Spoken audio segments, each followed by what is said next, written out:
জুলাই গণ অভ্যুত্থানের ৮ জন শহীদের গেজেট বাতিল করেছে সরকার।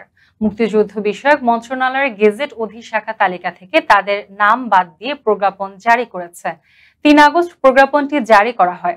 গেজেট থেকে বাদ পড়া ৮ জন হলেন টাঙ্গাইলের মোহাম্মদ খলিলুর রহমান তালুকদার, ঢাকার রামপুরার মুসলে উদ্দিন, নরসিংদীর জিন্নাহ মিয়া, ঢাকার দৌলত খানের শাহজামান, ঢাকা সাভারের মোহাম্মদ রনি, নারায়ণগঞ্জের তাওহিদুল আলম জিসান, পটুয়াখালীর বশির সর্দার এবং শরীয়তপুরের বাঁধন।